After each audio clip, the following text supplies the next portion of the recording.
कथाओं के अनुसार 1573 में महामाया बाला सुंदरी उत्तर प्रदेश के जिला सहारनपुर के देवबंद नामक स्थान से नमक की बोरी में त्रिलोकपुर आई थी।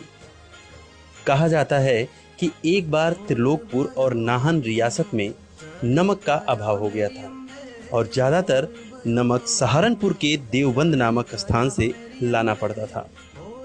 एक लाला जी थे जो अक्सर नमक लेने सहारनपुर जाया करते थे और वहाँ माँ शाकंभरी देवी और भगवती त्रिपुरा बाला सुंदरी के दर्शन भी अवश्य करते थे। उनकी भक्ति से प्रसन्न होकर माता उनके नमक के बोरी में त्रिलोकपुर आ गई थी। उनकी दुकान त्रिलोकपुर में पीपल के वृक्ष के नीचे हुआ करती थी। लाला जी ने देवबंद से जो भी नमक लाया करते थे अपने दुकान में बेचने हेतु रख दिया करते थे।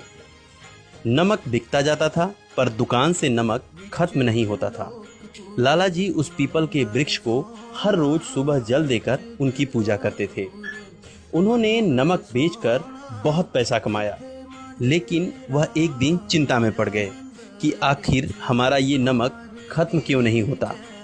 माता खुश हुई और खुश होकर रात को लाला जी के सपने में आकर दर्शन दिए और कहा, मैं आदि शक्ति श्री विद्या त्रिपुरी सुंदरी हूँ। मैं तुम्हारे भक्ति भाव से अति खुश और प्रसन्न हूँ। मैं यहाँ पीपल के वृक्ष के नीचे बाल रूप में, पिंडी रूप में स्थापित हो गई हूँ और तुम मेरा यहाँ पर भवन बनवाओ। लाला जी को अब भवन निर्माण की चिंता सताने लगी।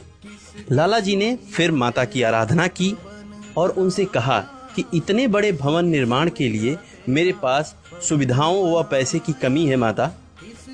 आपसे एक विनती है माता कि आप सिरमौर के महाराजा को भवन निर्माण का आदेश दें।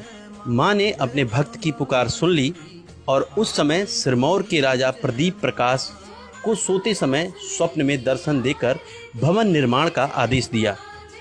राजा ने राजस्थान के जयपुर जिले से सुप्रसिद्ध कारीगर बुलवाए और माँ का भवन बनाने का आदेश दिया।